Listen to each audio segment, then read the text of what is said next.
contrecarrer un adversaire qui te domine complètement. Salut à toi, dans cette vidéo, je souhaite te donner des outils qui te permettront justement de comprendre comment faire en sorte de ne plus être dominé. Après, c'est tout à fait relatif, mais comment faire pour abaisser la domination que tu peux avoir face à un adversaire agressif. Et même, je te dirais, même un adversaire qui n'est pas forcément agressif. Le but, c'est justement de donner des bases techniques pour pouvoir justement répondre au mieux à un adversaire. Et avant de commencer cette vidéo, je vais te dire que j'ai deux dates de bootcamp qui aura lieu. L'une en fin juillet, l'autre fin octobre, qui auront lieu justement à Rio de Janeiro. Si tu souhaites en savoir plus, il suffit simplement de cliquer sur le premier lien. Ça te permettra de voir une vidéo promotionnelle du bootcamp et aussi de voir les derniers avis des participants qui ont justement intégré le bootcamp en février dernier. Donc aujourd'hui, on va parler de domination face à l'adversaire agressif. On y go. Donc le premier point très important, et vraiment reste jusqu'à la fin, il y a une partie qui va plutôt te choquer. Le premier point très important, c'est déjà partir de l'action de ton adversaire. Toujours partir de l'action de ton adversaire. Mais le point qui va être à contre-courant de ce que tu peux faire, c'est que tu peux justement te permettre d'être près de ton adversaire. Et c'est une chose que je te conseillerais, c'est de t'habituer à travailler avec ton allonge. C'est-à-dire comprendre ton allonge. Avoir justement toujours ton adversaire à proximité de ton point. Surtout si vous avez la même allonge. Si vous n'avez pas la même allonge, je te conseillerais plutôt d'être à sa partie de son allonge. Tu vois, ton allonge elle est plus petite que lui. Et donc, imaginons que son allonge elle est là. Habitue-toi justement à être toujours là. Tu vois, toujours à son allonge le près possible. Prends-toi, et ça m'arrive souvent de prendre 2-3 coups assez loin de mon adversaire, à son allonge maximale, afin de comprendre justement via mes pieds que ok, donc son allonge c'est ça. Ça te permet d'une part de pouvoir justement chasser les coups pour ensuite remiser. Voilà, très important, tu vois, tu te mets vraiment bien à proximité de ton adversaire, tu te sers de tout ce qui est chassage de coups sans faire des gros chassages, tu vois, simplement mettre un truc comme ça, c'est intéressant, ou sinon même la garde en cœur que j'aime bien dire, tu vois, garde en cœur, chasser comme ça. Aussi, n'oublie pas de tout ce qui est positionnement comme ça qui te permet ensuite de remiser. Tac, ça permet de remiser, que j'aime bien dire les boucliers, hein, vraiment en te servant de tes genoux. Donc voilà, c'est vraiment le premier point. Habitue-toi à sortir de l'axe d'action de ton adversaire, mais en restant vraiment à son allonge à lui ou à ton allonge à lui si t'es plus petit que lui, si t'es plus grand que lui. Et l'autre chose qui rejoint tout ça, c'est de comprendre justement le rythme de ton adversaire. Habitue-toi justement à avoir les appuis justement levés, les talons levés, les genoux, avoir vraiment cette distorsion au niveau de ton corps qui te permet justement d'être plus efficace et vraiment cette souplesse. Oublie tout ce qui est partie haut du corps et centralise-toi vraiment sur la partie basse du corps, comme j'aime bien le dire. J'en parle souvent là, en ce moment de non-utodonaire, et j'en parle souvent dans tous les cas aux membres des gens de ma team.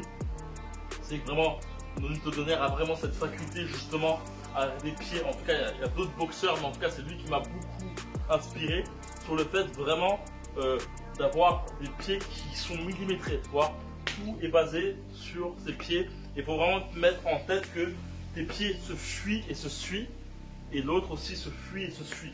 Tu vas certainement connaître fuis-moi, suis-moi, ou un truc comme ça, le suis-moi, fuis-moi, le délire d'amour passionnel. Il faut dire que tes pieds ont un amour passionnel et sont toujours plus ou moins distants et attirants. Donc vraiment, et toujours la même distance au niveau de tes pieds. Et un autre truc qui est vraiment intéressant lorsque tu te fais dominer complètement, c'est de chercher à contre-attaquer. C'est-à-dire que tu ne cherches plus du tout à attaquer. Tu te mets, comme je t'ai dit, à distance de ton adversaire ou à ta distance même, et tu fais en sorte de chercher la contre-attaque. C'est-à-dire que le but, c'est que tu attends ton adversaire attaque pour justement remiser rapidement. Le truc qui est important, c'est de lever tes talons pour pouvoir justement avoir la remise facile.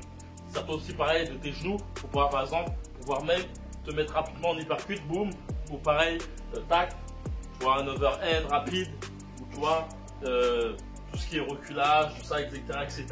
Appuie-toi même à changer constamment d'angle, tu vois, à jouer avec ton adversaire, déplacement. C'est vraiment intéressant tout ça. Et l'autre chose aussi qui te permettra aussi de faire attention à une personne qui te domine, c'est accrocher. Globalement, accroche. Quand tu te fais trop dominer, accroche. Accroche et surtout tape par la suite. Tape en bas, tape en haut, accroche avec un bras et tu tapes justement au niveau du corps. Au niveau du corps pour ensuite frapper au niveau de la tête.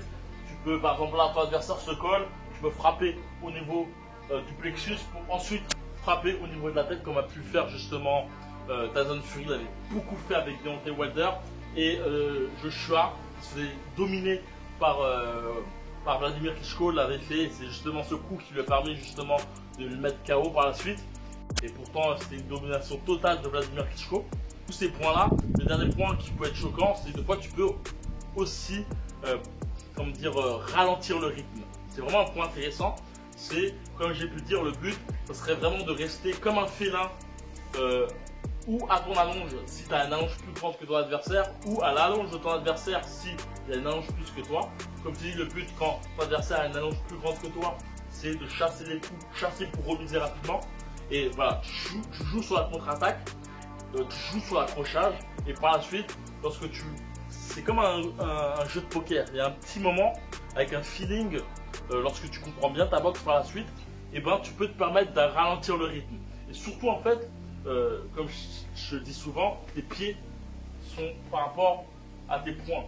Et donc avoir cette attitude un peu féline qui te permettra justement, et tu vois beaucoup dans les combats très stratégiques de boxeurs, et ça, ce but, c'est vraiment de chercher uniquement la contre-attaque. Tu vois, tu ralentis le rythme, tu changes d'axe, tu utilises des haltères, tu vois, tac, tu vois, bam, là, j'envoie le verrienne, là, je recule, en même temps, je mets mon poids, j'envoie le crochet, tac, tous ces petits trucs, ça te permet d'être plus efficace.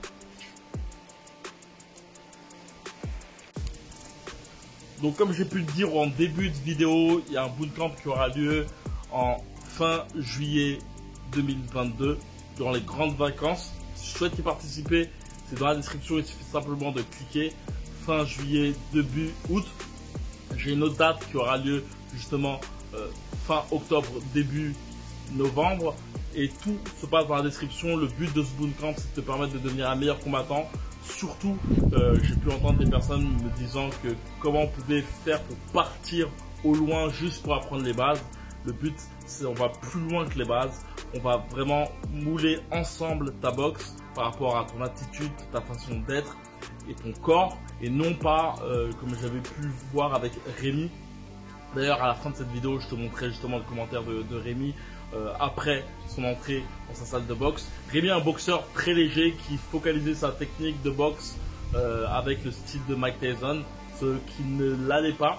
Et on a tout remodelé ensemble. Dans le lien dans la description, tu peux aller dans le cliquer, tu peux voir aussi le commentaire de Melchior qui a 10 ans d'année de boxe derrière lui, qui est Cutman et qui a voulu justement intégrer ce bootcamp pour pouvoir justement mieux boxer vu qu'il a une grande allonge. Il voulait justement avoir justement ce côté mobilité qui lui manquait, aussi avoir plus de compréhension de son jab. On a beaucoup travaillé à ce niveau-là, surtout au niveau des hypercutes. C'est vraiment ancré derrière lui. Et le but de ce bootcamp, globalement, c'est vraiment d'être derrière toi constamment, de te permettre justement de prendre conscience d'erreurs que tu ne vois pas. Et c'est le meilleur moyen justement d'améliorer ta boxe. Et surtout via de la patte lourde, via des exos individuels ou collectifs que tu peux faire. Le but justement de te permettre de devenir plus instinctif, d'être plus mobile. Ça permet d'avoir son timing et c'est ça qu'on travaille durant ce bootcamp, vraiment personnalisé. Le but c'est vraiment de faire en sorte que tu ressors de ce bootcamp avec cette vision de ta boxe. Donc là, comme je te dis, il y a deux dates, il y a une date début août, fin juillet et l'autre début novembre, fin octobre. C'est 8 jours intensifs. 3 heures entraînement, 4 heures entraînement le matin et pareil l'après-midi. Le but aussi c'est de te permettre aussi de voir un peu le mood de Rio de Janeiro. Donc voilà, si tu souhaites y participer, il y a 7 places par bootcamp, plutôt 8 à 7. Donc voilà, les ouvertures ont commencé dès maintenant. Si tu souhaites participer, c'est dans la description. Il faut bien suffisamment de cliquer et je te mets tout de suite l'avis de Rémi en entrée, une semaine après son entrée dans son club. Ciao. Salut mon gars, comment tu vas? C'était pour te dire, pour te donner un petit retour de mes derniers entraînements là, à la salle, ça fait une semaine et demie que j'ai repris. Et franchement, ouf. Super ouf. J'ai changé de style de boxe complet. Je suis beaucoup plus rapide. Et vraiment, je travaille beaucoup mieux avec les appuis. Je suis beaucoup plus à l'aise. Je trébuche moins. Enfin, je trébuche quasiment plus. Parce que des fois, j'ai été un peu déséquilibré. Maintenant, c'est parfait. Franchement, c'est cool. Je continue à travailler bâton, mur et tout. Nickel.